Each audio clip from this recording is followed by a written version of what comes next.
a gun in the face. Then all of a sudden, they all kind of lined up. They pointed their guns at me. And this is the point where I thought, I'm going to die today. Started 2 years of horror for an American in Venezuela. They said, you need to give us your phone and get ready because you're coming with us. I'm Becky Bruce, and I spent a year researching and piecing together Josh and Tammy Holt's story about their ordeal in a notorious prison. That's when everything started to turn bad. We had another pound on the door. Boom, boom, boom. And there was the police once again. You can binge all of the episodes of Hope in Darkness on kslpodcasts.com or wherever you get your podcasts.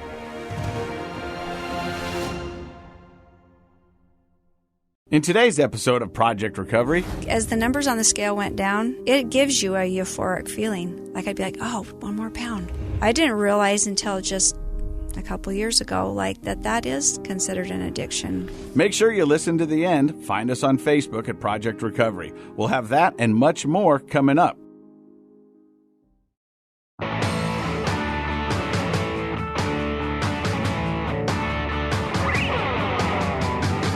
Hey, welcome to Project Recovery, a podcast about addiction. More importantly, it's about recovery. It's brought to you by our friends at knowyourscript.org. We've got this town hall coming out on Facebook. Look for that. We talked to a DEA agent. We talked to Dr. Rod Gardner, who was on this podcast. Rod, yep. And a couple other people about how Utah is coming together to educate and inform the public about opioids and how to battle this epidemic. So that's going to be pretty cool. More information you can always find at knowyourscript.org. Dr. Matt, what's happening? I'm just having a great day so far. How about you? What does a great day look like for a psychologist? Actually, I do want to bring one thing up. Okay. Yeah, skip the great day. I've just been doing therapy all morning. Okay. So, I mean, it's great. Yeah, and, time to make the donuts. It's actually, okay, I'll answer your question. I do like talking to people about things like their anxiety problems and everything because they get better. A lot of times people will ask me, it's not uncommon to ask me, like, how do you do it? Like, you talk to people about problems all day. Don't you go home and feel down? And, obviously some issues we talk about are heavier than others, and some days, therefore, it might be a little harder than others. But most of the time, I really enjoy it because the things we work on, if the people will do the stuff in between our visits that they're supposed to be practicing, it gets better. So I enjoy that. That is kind of a boost. But the thing I want to talk to you about is, and I should have pulled it up, but we have a lot of great listeners who will, comment on our Facebook posts that producer Josh does such a great job with. And one of them, and I forget his name now, I wish I could give him a shout out, give him credit, but he said everybody should have a forklift. So he's on my side with the forklift comment. So you're going back to last week where you thought you need a forklift for a one-story house. I didn't need one. I just thought that would be fun and helpful to have a forklift. I mean, it's a 2-story house, but I was just talking about the garage. You can move stuff around, don't you? So anyway, there's at least one other person out there that sided with my me. garage looks like a DI threw up in it. I mean, I've got so much garbage in there. I've got skateboards. I've got a golf cart that I got to fix. I've got an ottoman that someone gave me that I thought I was going to use after the divorce. I never used. Put it on KSL. Nobody wanted it. I mean, it's just, I got a kayak in there. I've got. See? Forklift. You can move that stuff around. I want to go back to your first comment when you said, people ask you how you do it, and you say you really enjoy talking to people because if they do the things that you suggest or you guys come up with an idea, you can see some real progress and you can see them go from point A to point B, right? Yeah. How often do you have somebody in your office, in your chair, who you guys are coming up with something, but their heart's not in it and they're not doing the work? Oh, that happens a lot. And that's got to be a little bit maddening for you, right? I would say it can be just another thing to investigate. So there's a reason why. If a person comes, let's be honest. It takes time and effort and money to come in and work on yourself in any capacity. So that person obviously wants some change to happen if they're making the appointment and coming into the office, right? Yeah. But if they're not following through, because the type of therapy I typically practice is called cognitive behavioral therapy, and it's a type of training therapy. We're training or retraining patterns of behavior and patterns of thinking. We're changing our brain pathways, and so it takes effort. It can't just be a magical conversation once in a while in the office. And so if they're not doing it, then that's a type of resistance. Well, what's happening? So it's just another interesting thing to investigate. Sometimes we shift gears and try to figure out why they're self-sabotaging and not doing what they claim they want to have happen. Now, I want to compare that to the addiction and recovery world, because we've had a lot of people who've sat in that chair right over there who have been to multiple recoveries, multiple attempts to get clean. And you'll always hear them say one thing: I was ready. I was ready for the message.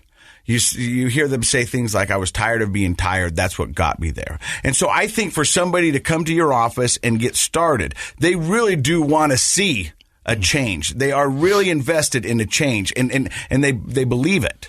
Typically. Yeah, but you've got to do the work. You've got to do the work, and that's what comes back to addiction and recovery. Like, I'm a member of all these different Facebook pages on addiction and recovery, and somebody put a thing out there, what's the best recovery center in Utah? And then it was one of those things, go. You know, where they just want to fill up the comments and see what it is. Right. And you got all these people saying this one and that one and this one and telling everybody why they're good. And mine was simple. Mine was, whatever one works for you is the best. Right. Yeah. And so I think that's what I want to talk about today is you've got to find a recovery that makes sense for you. You know, we've said it before on the podcast that people call me, I want to do your recovery. Well, unfortunately, you can't do my recovery. You might do things that I do in your recovery, but your recovery needs to be your recovery. You need to make it your recovery. I mean, I like the 12-step, and I'm not a 12-stepper. But is it effective? Does it work for many? Yeah, it does. And so let that work for you. Unfortunately, I couldn't buy into the whole program because, one, I wasn't willing to do the work, and two, it just didn't jive with my personality and what my recovery looked like in my head. Right. So you've got to find a recovery that works for you. So I used to hear people all the time and go, well, this is his third recovery. This is kind of sad. Well, yeah, it is sad. But what if this is the one that works? Right. What if all of a sudden they're ready for the message? We got to make that available to them. We don't have to, but I mean, we should do everything in our power to let that happen if it can, right? Oh, of course. I 100% agree. So you've got to find a recovery that works for you. And I think some people... How do people find it, though?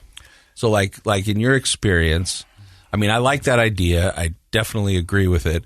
But there's the how part. Like, how do you find... Like, how do you know what to try, what to do? What's your experience with that? You know, I think for me, I was just ready to listen to anything. You know, I had done everything that I knew how to do on my own, and that kept me in an active addiction for 15 plus years. Because I would try things like, well, I'm not going to drink on Monday or Tuesday. I'm going to drink every other weekend. Or if I go golfing, I'm only have 3 beers. And so I would do what people say is negotiate with their addiction. And I tried to get it under wraps that way.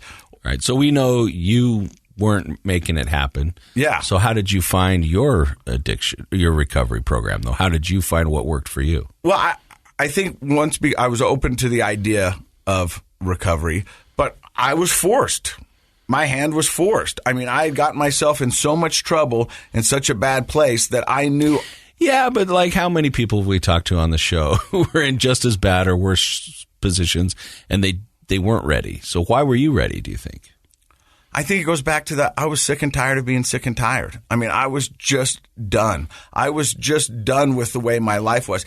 And we've talked about it on podcasts earlier that in those last 2 years, I would go from being on TV, making people laugh, people handing me stuff, free stuff, you know what I mean? And go to all the concerts, all the jazz games, whatever you want, going to be front and center. I think there was even a car with your face on it. A motorhome. Yeah, motorhome, that's what it was. Motorhome, multiple motorhomes with my face on it. Right, things were going well. Yeah, I mean, everything was coming up Casey, and I loved it when everything came up Casey. And when I was on TV in front of the camera and everything was coming up Casey, I felt good. I felt at home.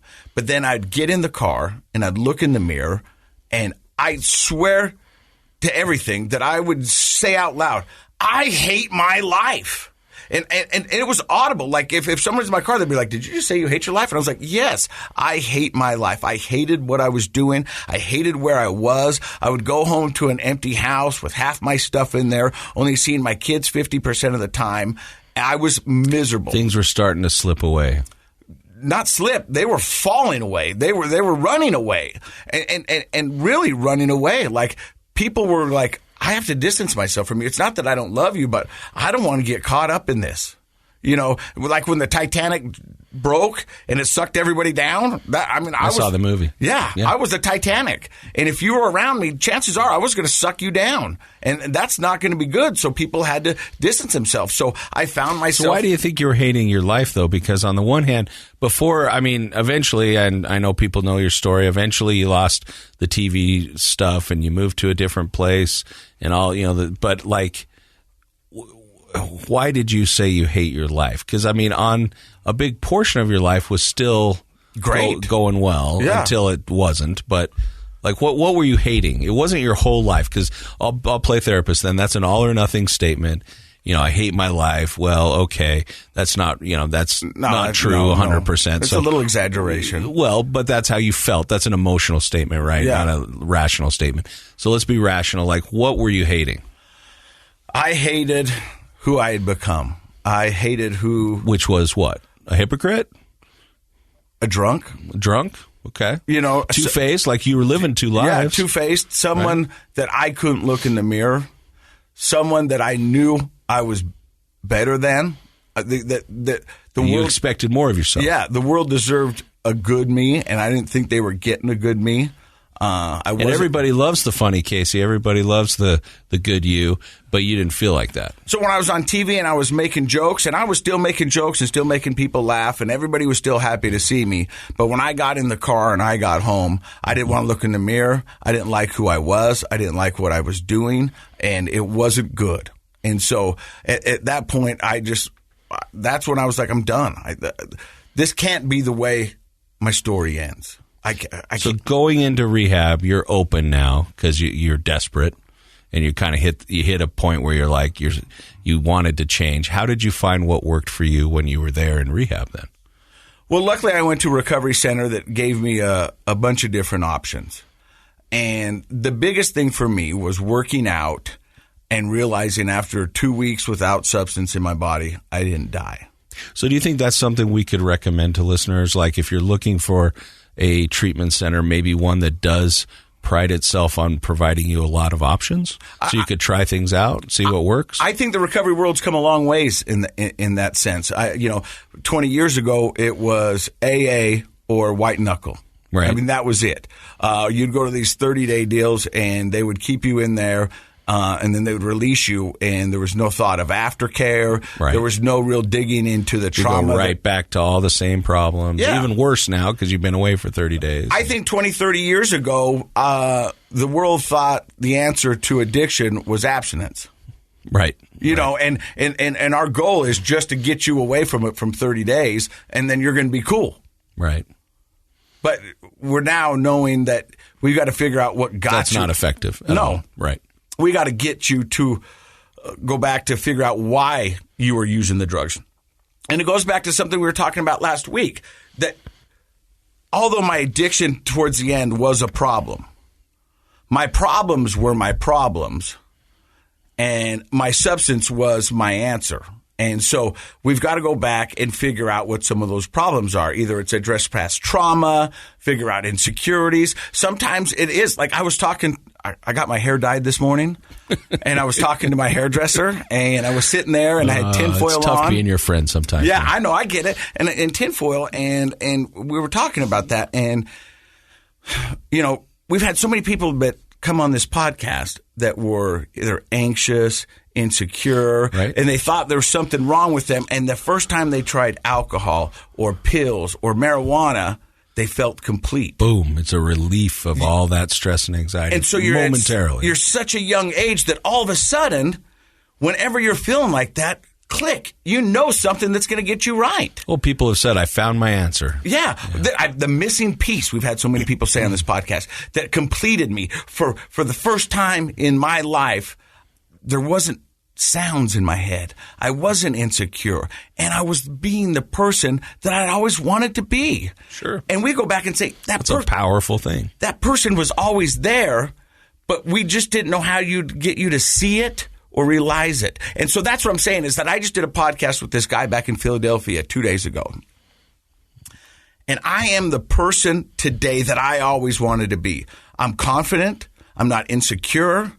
I know where I'm going and I know what I want to do. I still make mistakes. And I used alcohol in the past to numb the insecurities. Yes. Yeah.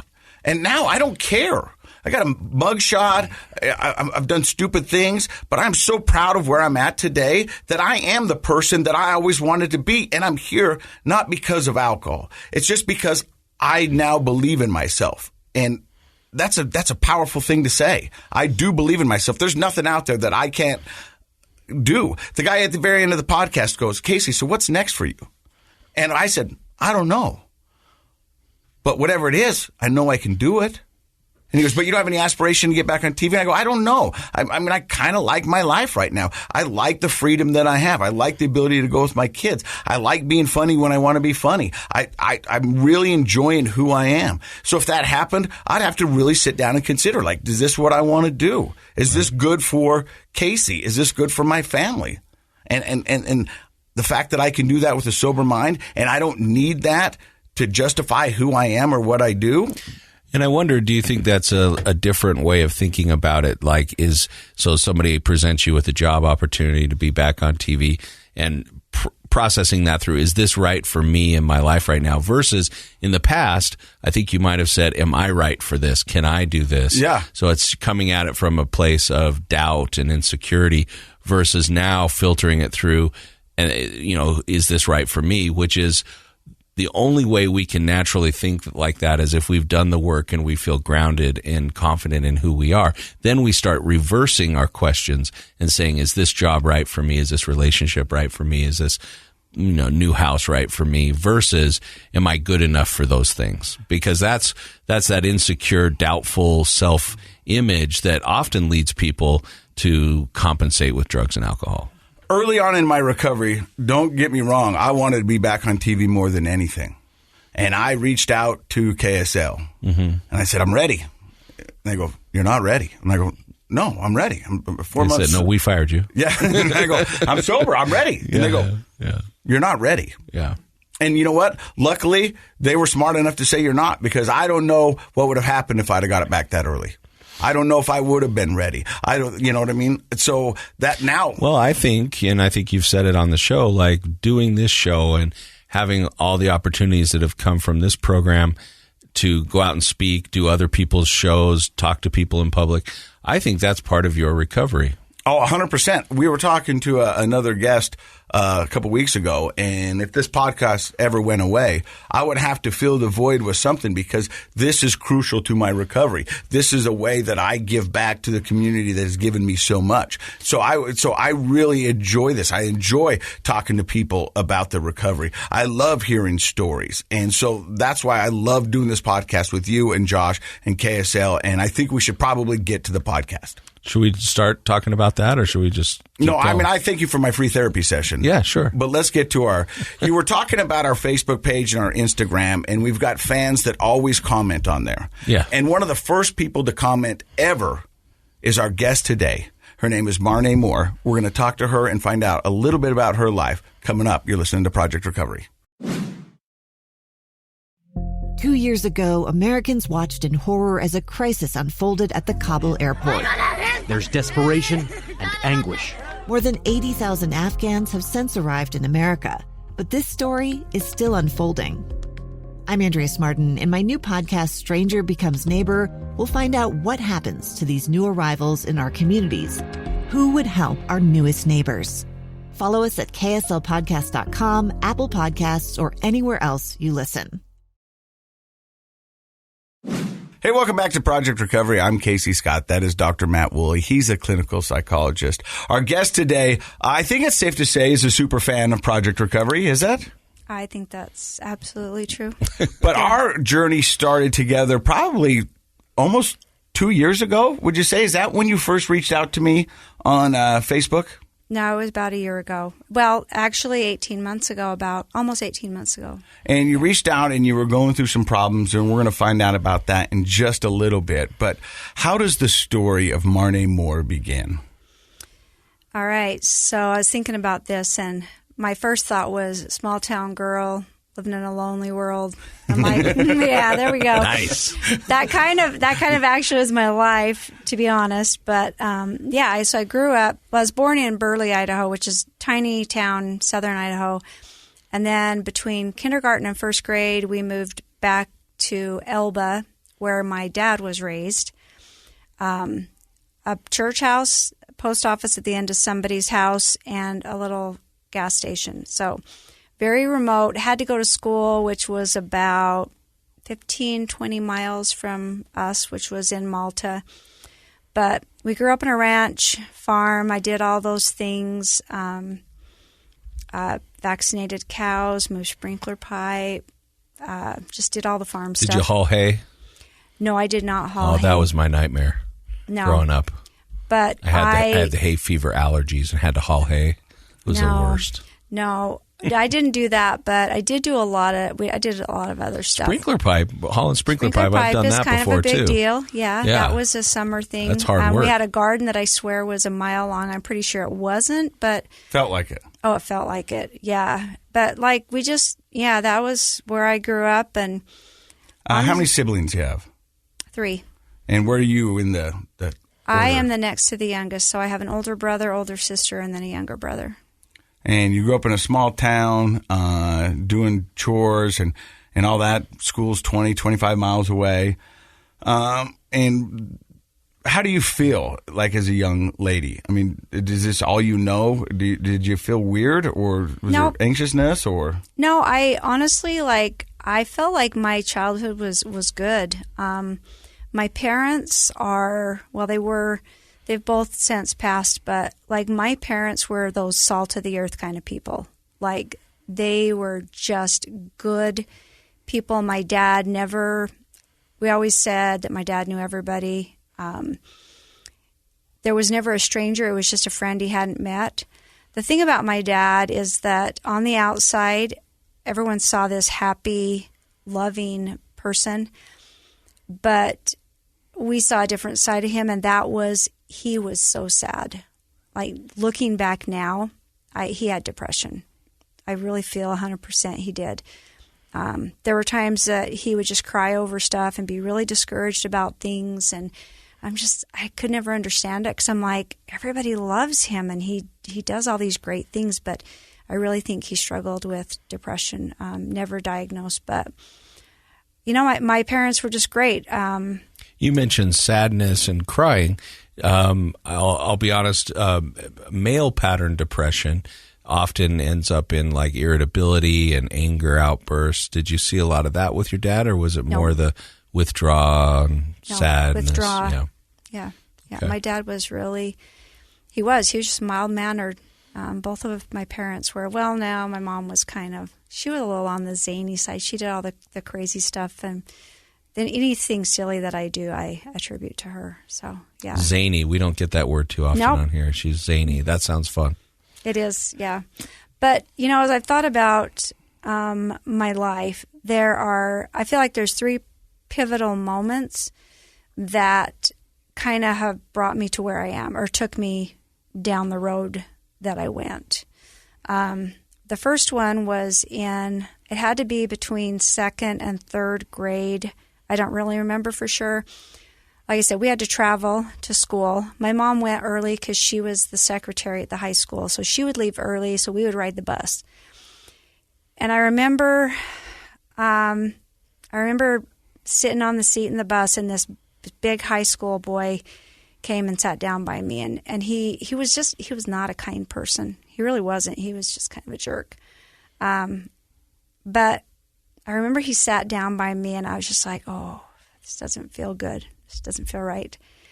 And he touched me inappropriately, and it never happened after that. And I remember just feeling so scared and helpless, just complete and utter helpless. Like, but those seem like justified feelings. I mean, an older boy, young, sure. scared and helpless. I mean, you were.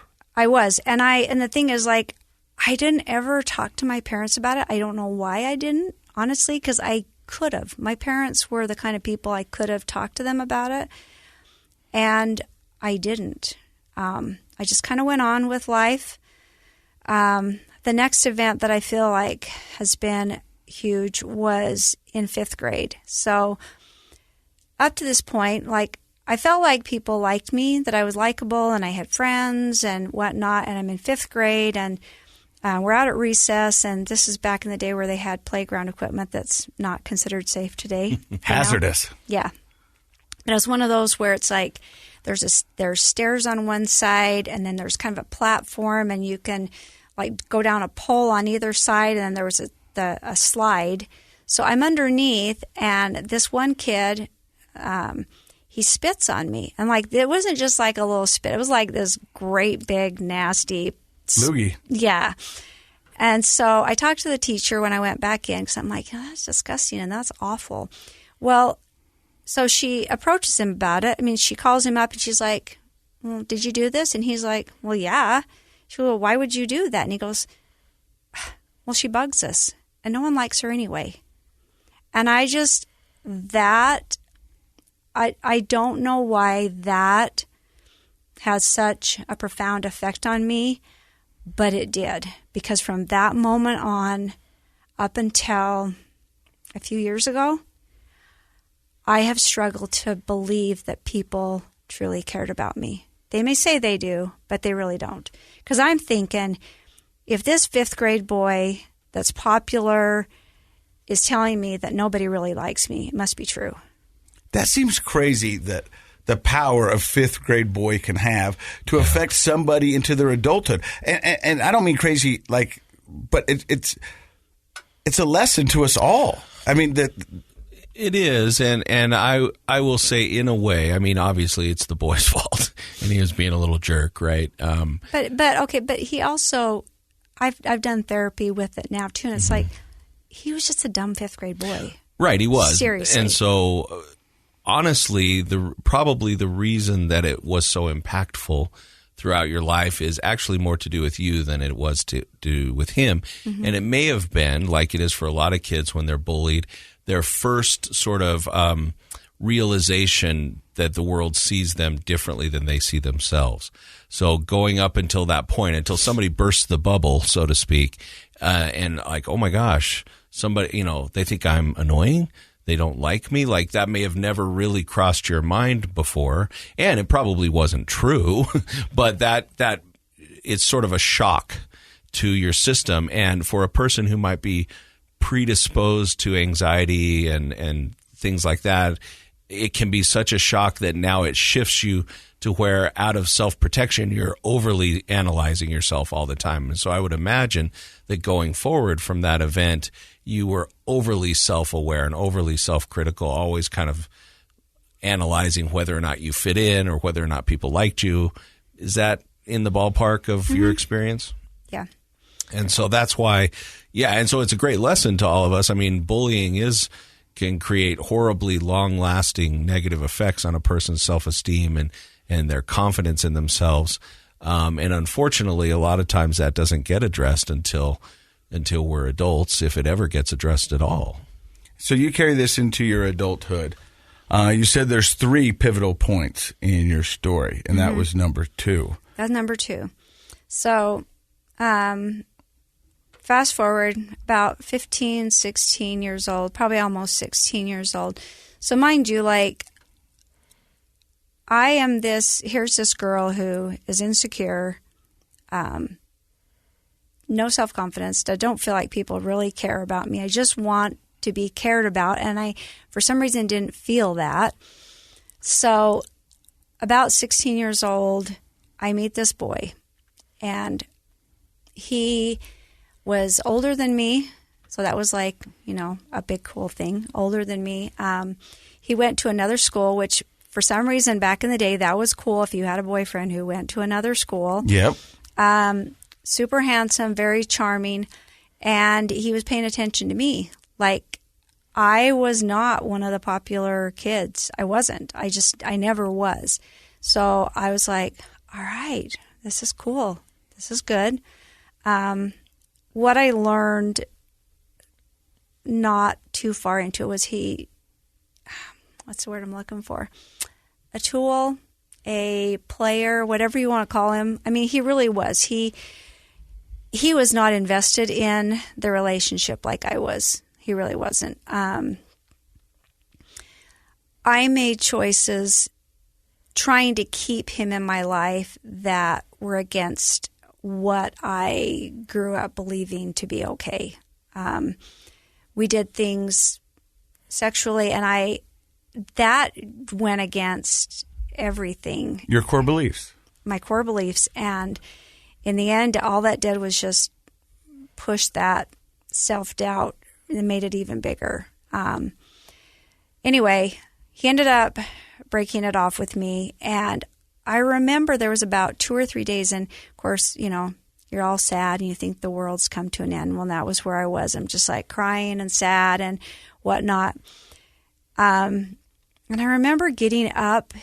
I remember like about day 3, and I'm like, okay, okay, whatever. I gotta get on top of this.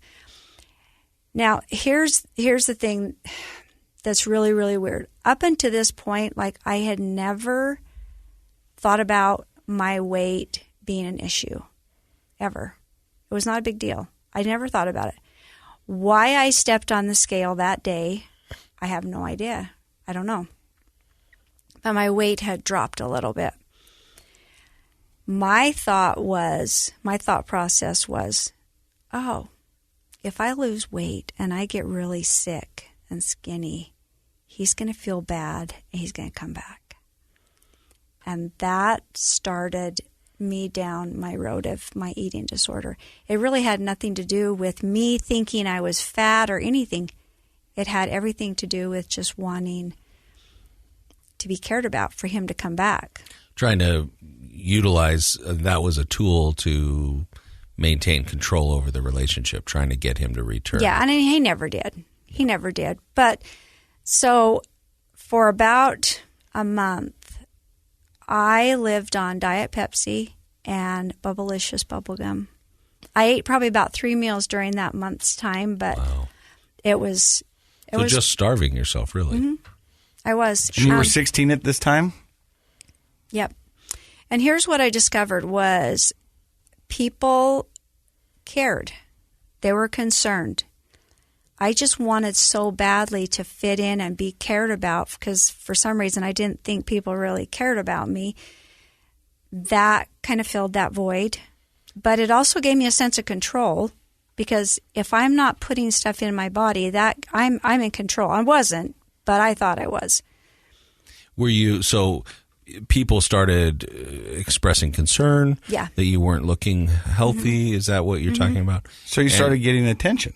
Yeah. And so controlling your body actually helped you control the feedback, right? Yeah. So if you could control your weight by having it go down by starvation, mm-hmm. then you were getting positive feedback or attention. Yeah. And that attention fed that feeling of, do people care about me or not? The problem is when we're struggling with our self-esteem, and by the way, at that age, I mean, everybody is struggling to develop their sense of self and their identity in their teen years, and so that's fraught with problems anyway. But given these experiences you've talked about,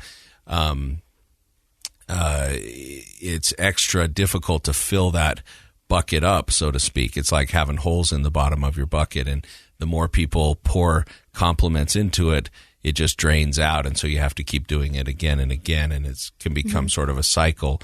Was that your experience, or did you curb it after that month and let it go? I ate a little bit more, but I never got to where I was eating, I would say, normal again. And that kind of just was my life pretty much through high school. Most of the time, my weight was below average. I mean, it was below what it needed to be. My parents, there were 2 different times I was in the hospital. One, I was put into McCady psych ward. In Ogden, Utah. Utah. Another time I was at Primary Children's. And was this for the eating? Okay. For the eating, because my weight was so low. It was so low. Had you stopped menstruating and all of that? Didn't see that one coming. You didn't expect that you know question? what? I don't honestly. I don't even remember. I just know that my weight was at a point, and I'm sure that one they of the talked signs that a doctor will use to say, "Wow, we're really at a physically risky place now with this weight loss, and we need to hospitalize." But I think it's important that you brought that up, because I think there might be parents home like Marnae's were that not know what's really going on. And there might be signs, we just don't know what to look for.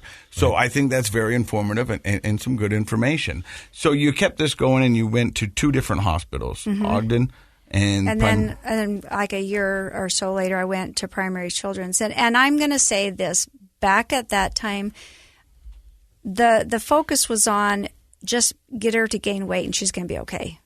If she gains weight, she's going to be okay. Well, and I don't fault anybody. I just don't think they just didn't really know how to best treat it. What's the decade we're talking about? Where year is this about? It was in the early 80s. Early 80s. So, yeah, that would definitely be that was the sort of like Casey mentioned earlier. You know, our addiction plan back in those days was called sobriety. Like, as long as you're sober, then you're okay. And that we know that's not enough, and that doesn't really work. Same thing with eating disorders. We know now that you need kind of a multifaceted forms of treatment to get to all the issues that are at play. Obviously, you had a lot to do with your psychology and self-esteem, and how you learn to interact and get your needs met with other people was all wrapped up in this eating disorder.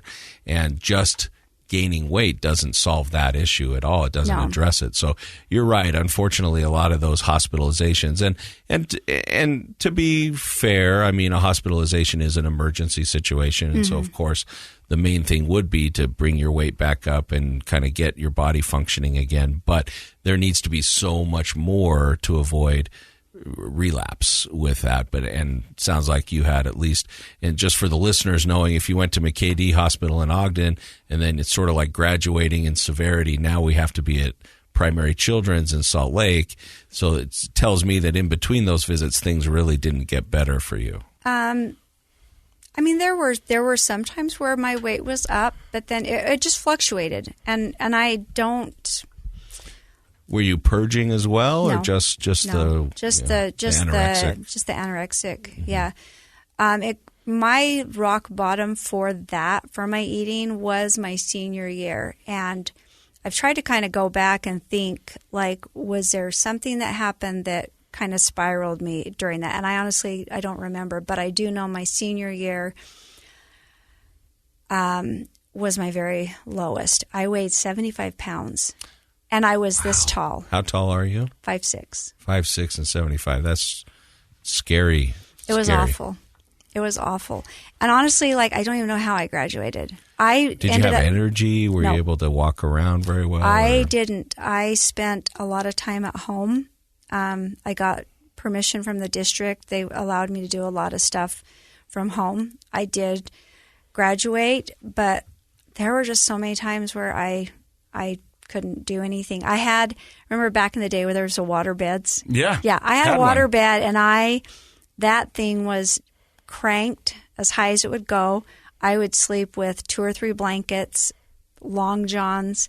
I mean, I had no body mass. I had nothing. And, like, there was just days I didn't get out of bed. Were you experiencing other physical problems, such as, like, were you losing hair, or did you have thinning of? I don't remember my hair thinning, but I got what they said was like the fine hair all over your body, kind of like I don't remember if there was a word for it, but it was all this fine hair, and I think it was more just a way to kind of protect. Your body is going into crisis mode and trying to protect it, because you don't have any layer of fat to insulate your body. And so it's interesting how hard the body will fight to survive, but eventually, if you keep starving it can't keep up. Well, and the thing is too, is like, as the numbers on the scale went down, like, it gives you a euphoric feeling. Like, I'd be like, oh, 1 more pound. 1 more pound. Oh, 2 pounds. And so I didn't realize until just a couple years ago, like that is considered an addiction. I mean, there is a feeling that comes with that, losing the weight, measuring myself. Oh, I'm down this many inches and whatnot. And the thing is that the skinnier I got, some people were concerned and cared, but then my peers, they didn't know how to react to that.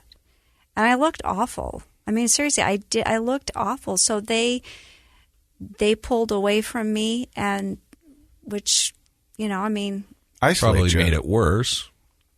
Did it? it So did. you said your rock bottom was your senior year. You weighed 75 pounds. You were 5'6". That's scary. It is, and when I think about it now, I don't even know how to put it into words. Like there's so many times in my life where I think I probably really shouldn't still be here, and I am. So there's a reason. So how did that turn around? Well, my senior year was where I met my first husband. We started writing. He was on an LDS mission. We had a mutual friend, so we started writing. He knew about my eating disorder and whatnot, and so he got off his mission in August. We had corresponded for quite a while, and then we actually met in person in August. And then we got married in November. And Seems par for the course. Yeah. Wow. No, I know, and I'm not October. proud to Yep, say just that, 3 but months, huh? And honestly, I was still just this scared little girl who wanted to be taken care of and wanted to be loved, and so I wasn't ready to get married. So this was the November after you graduated. So you were just 18? Yeah. Yeah. I was not ready for it. He wasn't ready for it. But it was what happened. And pretty soon, babies came. And now what happened with the eating disordered behavior? So he comes home, you guys meet, and you fall in love and decide to get married. Fall in lust, maybe, is a better word. But anyway, it's pretty quick. They both begin with L. Yeah. I'm going to go with that. And did your behavior change? Did you gain weight or change your eating? Or? I did gain some weight back. I definitely did not stay as low as I was. And ironically, I was like, if I just got pregnant, I would eat. I would eat if I had another little person that I had that relied on me. Nourish. That's what's crazy about addiction is you will look for solutions in so many different places than the actual solution that you know is right in front of you. So, but you'll look for other solutions to answer your problems. And so I can understand your thinking. It was like, well, if I get pregnant, then I've got to eat more. I mean, that's how it works. Mm-hmm. And I did. It wasn't long after. And so we had two little boys fairly quickly. And when I was pregnant, I did eat. I was probably still underweight, but it definitely was better than what that really low weight. Did having, and this may not apply, but having your body go through those changes of pregnancy, how did you cope with that? Because I think even many women who don't have eating disorder history feel kind of uncomfortable sometimes with their body going through such rapid changes during and shortly after pregnancy. How about for you, being somebody with an eating disorder? Surprisingly, it didn't bother me. It really didn't. It was a time where I didn't worry about it. I didn't worry about it. My focus was on just... Maybe felt like you had an excuse to not focus on you because you had a little person that you needed to take care of. Yeah. You're listening to Project Recovery, a podcast about addiction, more importantly about recovery. Our guest today is Marnae Moore. We're hearing the first part of her story, how she battled with an eating disorder. We're going to find out how that came to an end and what addiction started after that. We'll be right back. Hey, welcome back to Project Recovery. I'm Casey Scott, Dr. Matt there. Our guest today is Marnae Moore. She talked about how at 16, her eating disorder started to take hold. Took her well into her 20s, or 18 at this point. You've got a couple of kids. And I was about probably 20 and had 2 little boys. Wow. Yeah. I wouldn't recommend it. No, but many people find themselves in a similar situation, especially here in Utah. Mm-hmm. But you say you're eating a little bit better. You're still underweight. What is the conversation with your husband at this point? Is he worried? Does he just think that you've got this under control, or do you guys talk about it quite a bit? I don't really ever remember talking about it a ton. We really didn't. But I think, as I said before, we were just both way too young and immature to be getting married, and we struggled a lot with money. We just struggled getting, communicating. Our marriage was just, it wasn't great. It really wasn't. We would have our bouts of times where things were good, but I don't really remember ever talking about my weight. And honestly, it's just fluctuated throughout my life. Most of the time, I would say I am below what would be considered healthy. Sometimes it's way lower, but sometimes not. But so we had 2 little boys right away. And then we had a little girl. And probably about a year after she was born, I thought that things were better.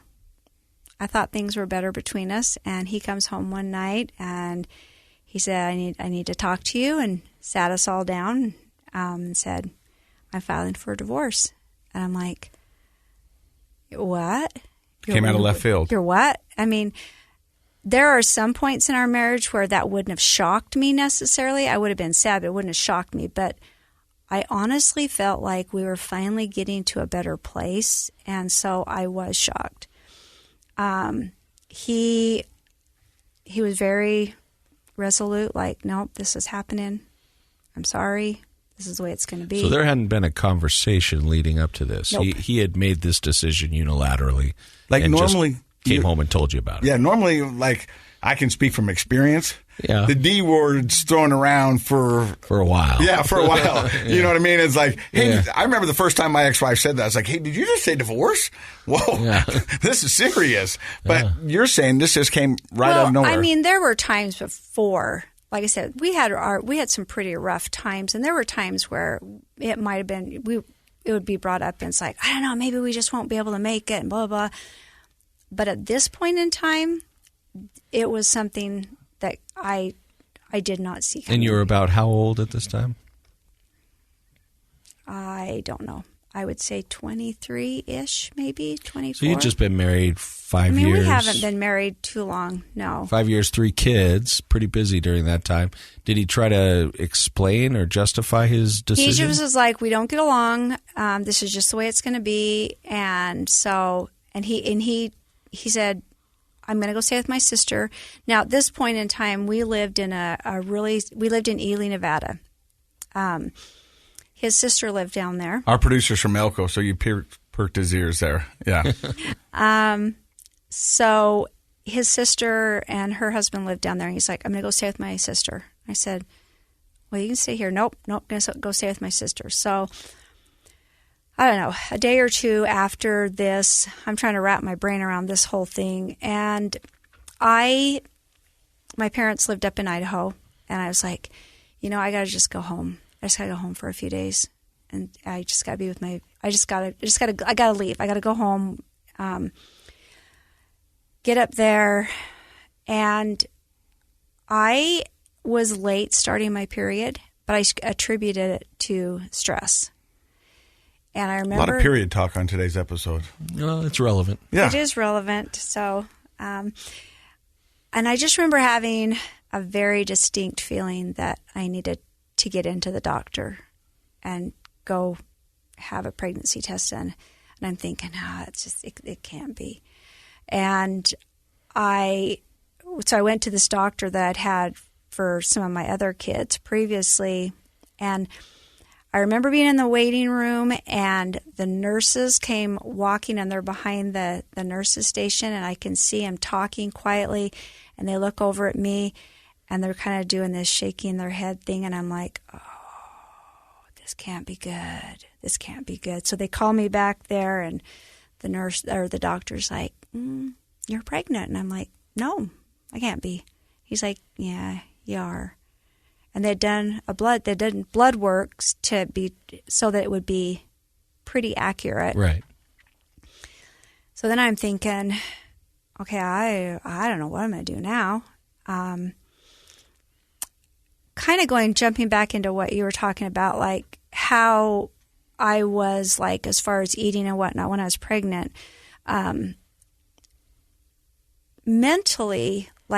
Mentally, pregnancies were hard on me. I struggled a lot with depression and stuff like that. So they were hard on me emotionally and mentally.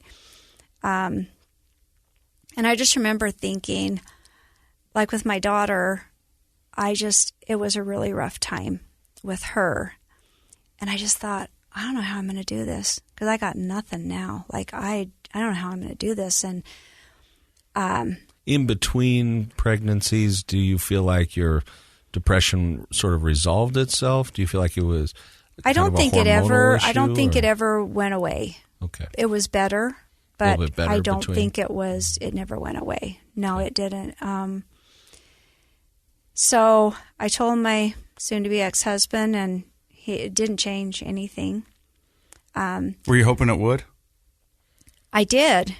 And in talking with his family and my family, they're like, well, this will certainly shake him and tell him, get him to stay. And it didn't. But come to find out, he had a girlfriend. And so he was resolved that was the path he was going on, was to do that. So here I was, 3 little kids, pregnant with my 4th, had just gotten married out of high school.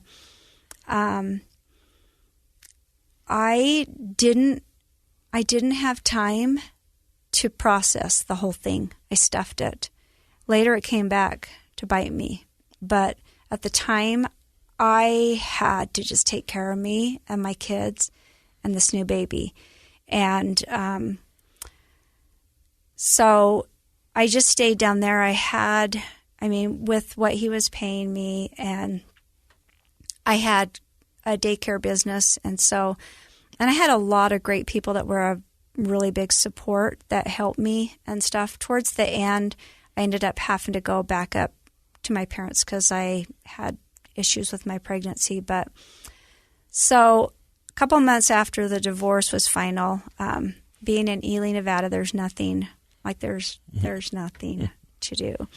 But there's a hotel. It's called Hotel Nevada, and there's a great big huge dance floor, and they'd have live bands every weekend, live bands. And so this friend of mine, we used to go over. If I didn't have the kids, we'd go over and listen to the bands and go dance. And so that was where I met my husband now. He was there, and so again, started dating. We started dating. Again, I wasn't ready to be in a relationship. I really shouldn't have been, but we started dating. Well, you were in a crisis mode, and like you said, I just had to take care of me, take care of my kids, and so you stuffed, you didn't try to process and figure things out and work it through. You just had to kind of grit your teeth and get through that time. But unfortunately, what happens for a lot of people, in my experience, is that people who are prone to eating disorders are extra prone to this, is that just becomes the style. We just stuff it down. We don't think too much about it. We just move on. We pay attention to the day-to-day. Like if I'm getting up and getting ready for the day and the kids are getting up and ready for the day, we're successful. That's what counts. Getting to work, feeding everybody, putting them to bed. Like that's where our focus goes. And I would imagine, since that sort of feels like it works in the moment, that can become somebody's style long term. And so do you feel like that had become kind of your style, and then you meet this new guy and here you are with unresolved stuff, but trying to then start a new relationship? And here he was. He liked me, and he knew my story. 3 kids, pregnant with 1, and he was there for me. And so we dated for about 8 or 9 months, and he even proposed to me. And I battled back and forth because we are very different. I'm a member of the church. He's not. Different parenting styles, different life experiences growing up with his parents. I mean, just so different. And I think I knew in my heart that he would be better off with somebody else. It was more that they had more in common, and I would too. For the listeners, that can be kind of a tough marriage when you have one person that's an active member of the Church of Jesus Christ of Latter-day Saints, because a lot of the beliefs and behaviors, kind of revolve around the church, and somebody who's not a member of the church can sometimes struggle relating to or wanting to participate in a lot of that. And I think Casey knows all about that. Yeah, that's my exact right? situation. Yeah. I mean, and I understand the trials, and you like to think that you're on the same page, and we both want what's best, but there are different ideology, different core beliefs, and sometimes they don't align. And not only is that confusing for a relationship, it's confusing for the children. And, it creates a lot of controversy or animosity, if you will. Yeah. So did you talk about this with him? Did you try to be direct and address it? It was just like... Love conquers all. We got this. Yeah, exactly. That's what the answer is. Yeah, it is. And like I said, we dated for about 8 or 9 months, and then at this point, I was back up in Idaho with my parents because of issues with my pregnancy. And, well, I guess we... I got to tell you right now, for a guy to propose to a pregnant lady and it's not his kid, that's pretty serious. That's very serious. You know what I mean? It is. He must have really loved you. You know what I mean? That's the way my brain processes it. Well, that's because you're an optimist. That is true. So anyway, I ended up breaking it off because I was just like, I think I don't know. I don't think it's what we need to be doing. I worked up there. My mom and dad helped me with the kids. I even started looking at going to school. Was going to go to school up at Pocatello. I don't know if they're the Vandals. I don't know. Anyway, going up to Pocatello. Even looked at housing, whole thing. That was where my life was going to go. And then this friend of mine that we used to go dancing all the time, we talked all the time. And so one time she calls me and she's like, "Hey, I saw Doug." That's my husband. And she's like, "He asked about you. He's really struggling. He really misses you. He just wondered if maybe he could give you a call." And I'm like, okay. So he did. Long story short, we got back together. We started dating. But again, it was hard because I knew that there would be a lot of struggles. I knew that, and I felt like he would be better off with someone that he was more evenly yoked with, and I would too if I were to find someone. But I also really loved him, and anyway, I got pregnant, so I was like, okay, well, we're going to get married. So this is child number 5. Child number 5. Doug sounds like a persistent fellow. Yeah. Yeah. Yeah. So, old Dougie Doug. Yeah. Oh my gosh, that's so funny. He hates that. So we get married. The one thing I will say about him is that he has always allowed me to live my religion. Like he's never said anything. He's always been supportive. So I'm really grateful for that. It doesn't mean that we haven't been without conflict because it's hard. It's hard. And when our daughter was born, we did have a conversation about it. And I said, well, what are we going to do? And he's like, well, the rest of her siblings are raised in the church. She'll be raised in the church. And I go, well, how are you going to handle that? And he's like, it is what it is. That's going to cause conflict if we if she's raised So different. he kind of saw the bigger picture there. Yeah, and he did. Not making his daughter different in the family. And throughout all this time, you're still battling your eating disorder? From time to time. So it's kind of taken a back seat, but still kind of underlying been there. It has, yeah, exactly. I mean, it's never been gone. Why didn't Doug join the LDS Church? Oh gosh, so many reasons. He'd have to give up his alcohol.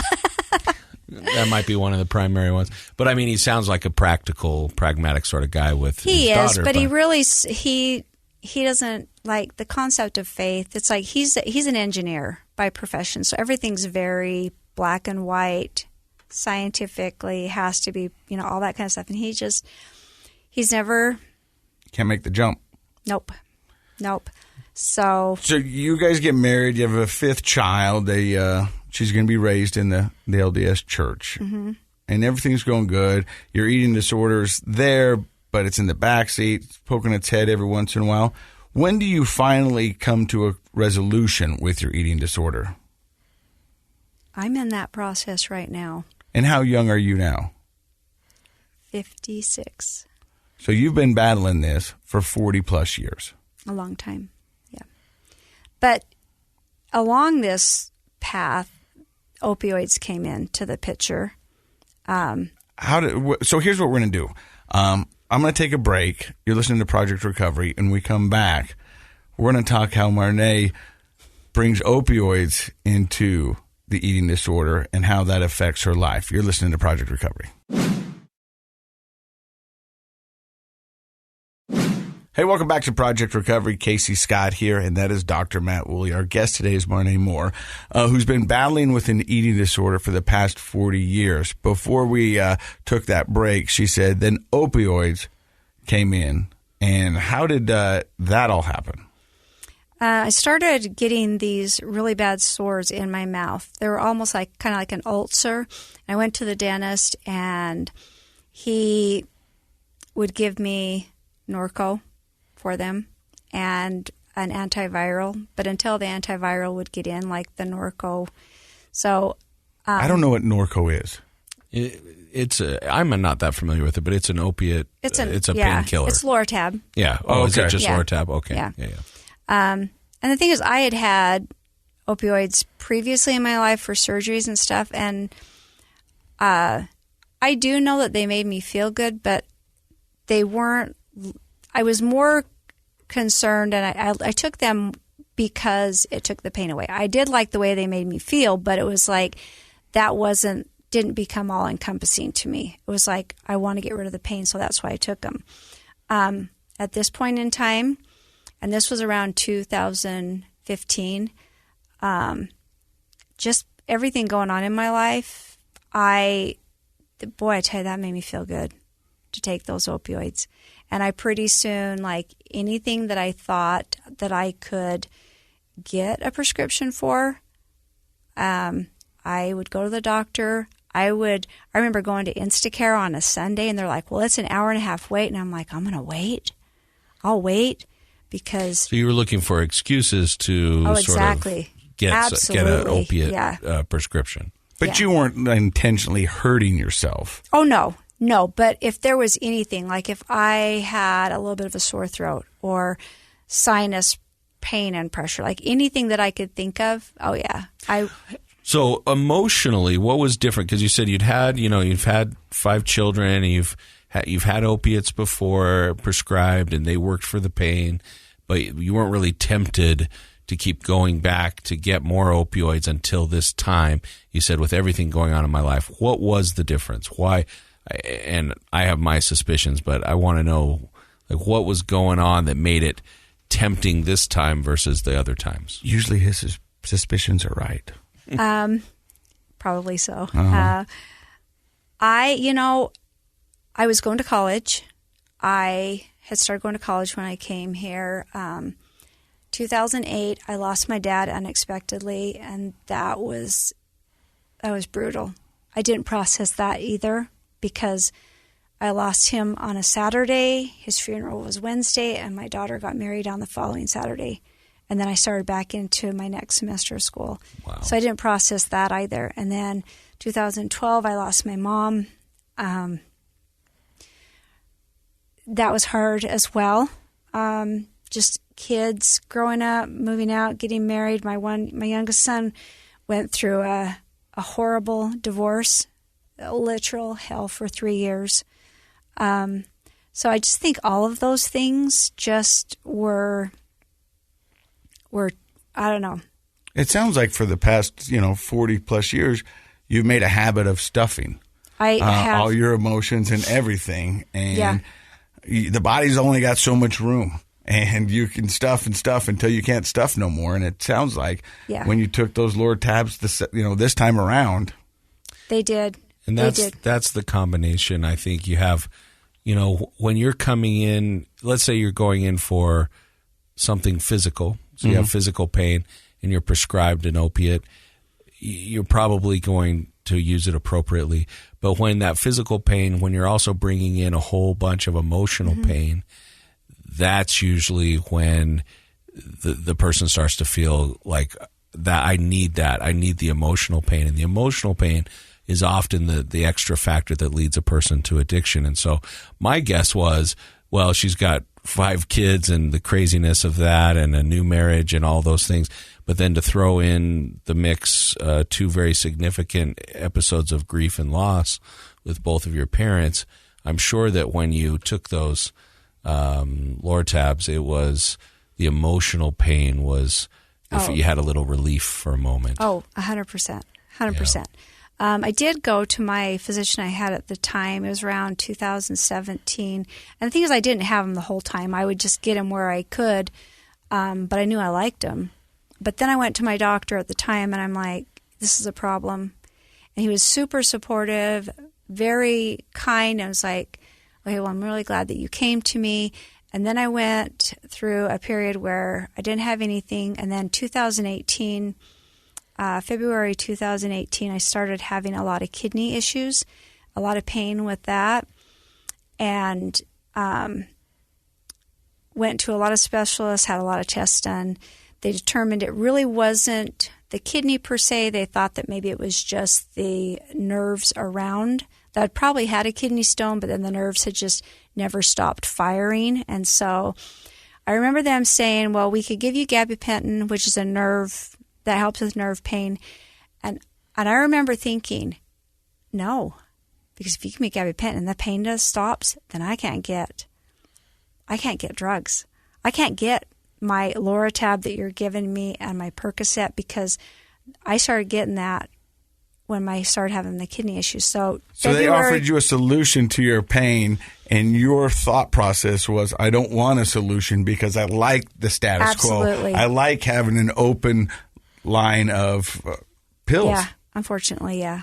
It makes sense. I mean, it did. In the addict brain, yes, it makes sense. Yeah, right? yeah. So, so then it was like, okay, well, here's what we're going to do. So they actually transplanted my kidney. They took it out and transplanted it somewhere else in my body. They can do that? Yeah, they can. Hold on. So they moved it to a different place in your body. Yeah. Okay. Where is your kidney point? It's right down here. Oh.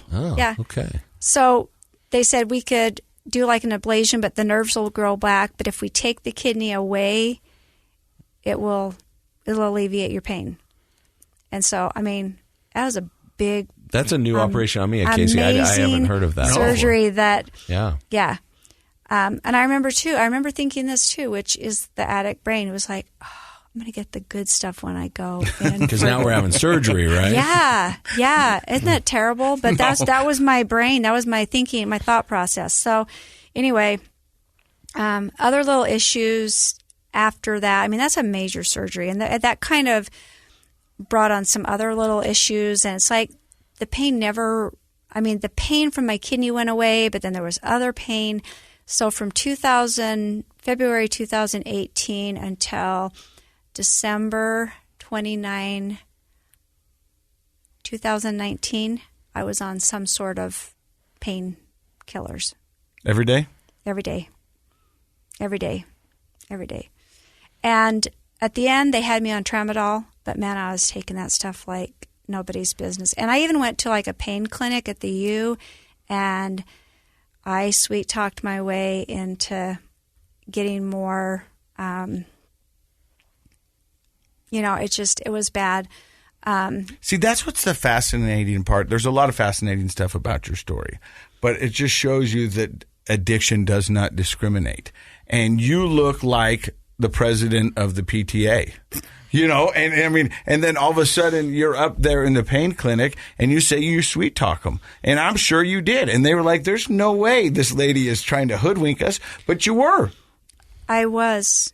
I honestly, I was. And I'm not proud of that, but I was. And well, you were, and I think it's important to take responsibility for that. But also you have to look back and say the you today wouldn't be doing that. That's the addicted. Yeah, addictive side. Yeah, they and I had friends who I knew had painkillers, and I'd be like, "Oh man, my doctor has not gotten back with me. Today's a rough day," knowing that they would offer it. That they would offer, yeah, which just makes me feel sick that I put them in that position. So anyway, December of 2019, I was free falling. It was bad. When I talk about like I didn't deal with my divorce and that stuff, that fall 2019, my oldest son left his wife and little girl, and so it was hard. I mean, it would have been hard even had I not ever gone through a divorce myself, but it's like that was when I fell apart from mine as well as his, if that makes sense. No, yeah, it makes sense. Was it the stress of seeing him go through that, or what about that experience pushed you? Well, it was so much like what his dad did. Reminiscent of, I mean, his dad left with somebody else, and he's got a little girl and a wife, and they just brought back all that pain that I had stuffed for all those years. And so it was awful. So December 29, I thought I had another prescription that I could pick up on. That was a Sunday. I thought there was a prescription I could pick up Monday. Took my last pain pills, and realized Sunday night I didn't have a prescription that I could fill until the middle of January. And I was like, this isn't good. My husband had left to go back to Nevada. I'm there. I'm like... You're living in Utah at this time, and he's working, I think you mentioned a couple weeks of the month away, so you're alone. Yeah, I'm home alone most of the time. So I was home by myself, and I have never felt so scared in my life. I'm like, this is it.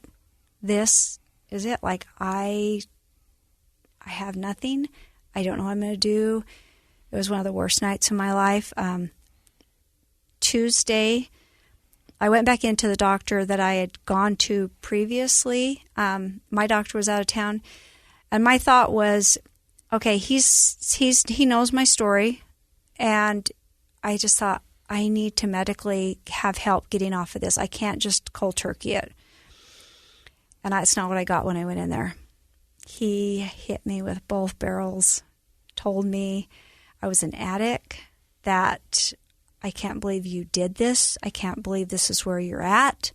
This is your doctor talking. Well, my previous doctor, because mine was gone. So this is the guy I'd gone to years ago when I was struggling and trying and getting off of him. And my thought was, he'll understand. But man, he did not. And I'm like, can you help me get off these? I mean, I've been off of them for a day or so, but can you? And he's like, there is no way I'm going to give you anything. I'm not going to put you back on them so I can wean you off. He says, I'll give you something for your anxiety and for your nausea, and you need to get your life together. He gave me Xanax and something for my nausea and sent me out the door. And I was like, it was probably, that first week was probably the worst week of my life. I have never felt so sick in my life. So I had to cold turkey it. Is that when you reached out to me? Yeah. And I remember I was like, hey, Casey, I've been following you on Facebook. I know your story. I am a mess. I don't know what to do. And you're like, here's my number, call me. And I'm like, he gets his phone and he's like, hey, this is Casey. I'm like, and I was just like, I was so sick. I remember you saying, you want to go get breakfast and we'll talk? And I'm thinking, no, give me applesauce. Like, and I can't even hold applesauce down. And he did, like, every day for quite a few days. Every day he was checking on me. And he was, my insurance was just being a pain because they wouldn't do an inpatient. It was like all these hoops to get to an inpatient. And I'm like, I need help now. So did that conversation come up that week about detoxing in a medical facility? We tried to figure out what we could do to get her help, but if I remember correctly, your insurance was that. And so yeah, they were. Yeah, so you kind of just white-knuckled it yourself. I did. Well, the thing is that I got into my regular doctor like Thursday when he was back in. And he didn't pull any punches either, but he was loving at the same time. And he's like, but we're going to get you help. We're going to figure out what we need to do. And he's like, I'm going to start checking on things. I want you to start checking on things. So Casey got me hooked up with Action Recovery. At the time, I wasn't working, and they didn't have a day program at that time. So I was there for just a little bit, and then I just needed something to do during the day. So I switched. Have nothing, a great accolades for Action, but for me, it worked to do something different. So I went to Brighton, their IOP, and intensive outpatient program. Yeah, and it was the best thing I could have done. And since then, I've deep dived into therapy, gone back, done a lot of EMDR therapy for these events in my life. But as my eating, like, that's kind of come back up to the forefront of the eating disorder behavior. Mm-hmm. But are you in regular therapy now, addressing those things? Yeah. In fact, about a month ago, I told my therapist, I said, this is just still too much of a struggle. We got to dig deeper. We got to do more. I can't do this anymore. And a therapist loves to hear that. And so, somebody wants to do the work. You bet. So we've just really been digging. I've got a nutrition coach that's helping me develop a positive relationship with eating, with food. So I feel like I am probably at the best place I've ever been as far as eating. I'm not where I will be. I'm going to be at a better place. But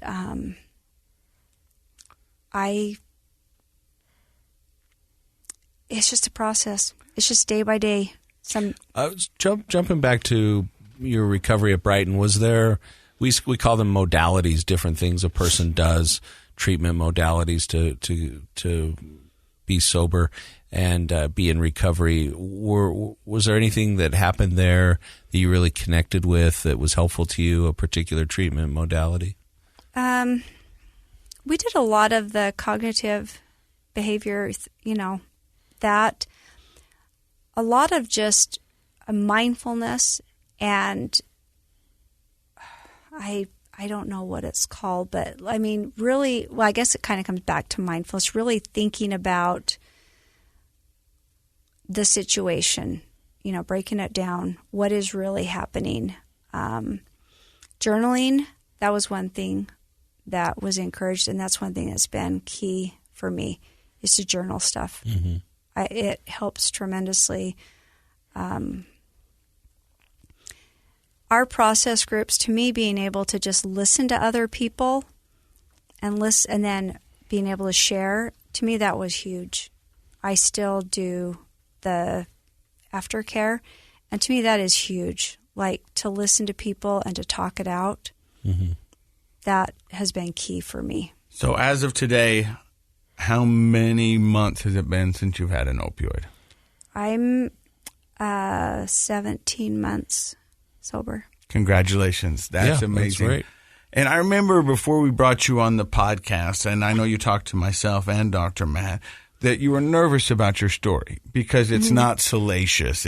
You didn't think that it was going to be, and I don't want to say this to be crass, but entertaining. And some of the stories have been entertaining, and everybody wants a good story. But I think your story is going to resonate with our listeners so much more because it's an every person's story, that this could happen to any and everybody. It just goes back to show you that addiction does not discriminate. And you don't know when it's going to hit you, and you don't know how long it's going to last or what it's going to take to get you to overcome that. But I think the fact that you're still battling with your eating disorder, you have now been 17 months sober from opioids, and you're doing the work. You're going to therapy. You're going to a process group. You're going to the gym, and you found yourself a community. Because I go back, Dr. Matt, to your story, and although you were surrounded by your kids in that, it seems like much of your life you have felt alone. And it seems now that you're finding a community. And that's what we have found is truly the opposite of addiction, is community. And we're so glad that you're a part of our community, that you're here, that you're willing to come share your story, because I really do think people will learn so much from the battles you have fought and what you have done. And I'm glad to call you my friend, and I'm so blessed that you were able to come here and share your story. Yeah, I really appreciate it.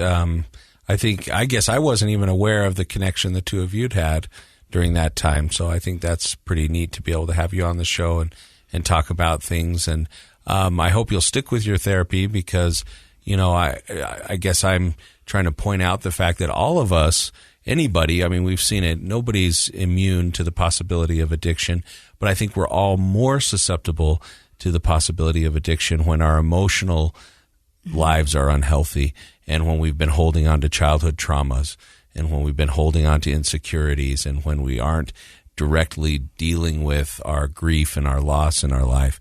That sets us up for vulnerability and addiction. So I think that's pretty cool that you're in there working on it and that you're actually telling the therapist we need to go deeper.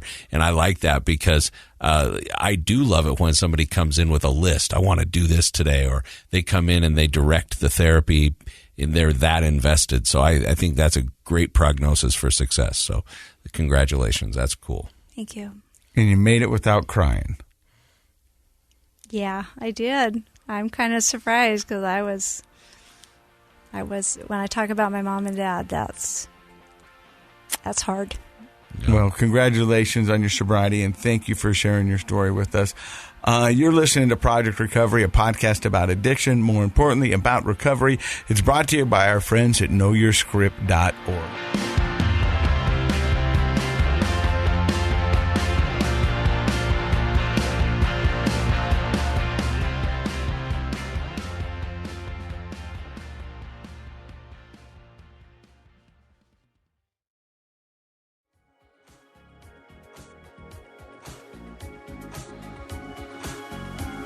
The contents of this program are for informational purposes only. The program is not intended to be a substitute for professional medical advice, diagnosis, or treatment. Always seek the advice of your physician, licensed therapist, or other qualified health provider with any questions you may have regarding a medical condition. Never disregard professional medical advice or delay in seeking it because of something you've heard on this program. KSL does not recommend or endorse any specific tests, physicians, products, procedures, opinions, or other information that may be mentioned on the program. Reliance on any information provided on the program is solely at your own risk. It's the story of an American held in a dark Venezuelan prison. Then all of a sudden they all kind of lined up. They pointed their guns at me. And this is the point where I thought, I'm going to die today. I'm Becky Bruce. I spent a year working on Hope in Darkness, which now has more than 2 million downloads. Find it on kslpodcast.com or wherever you listen to podcasts.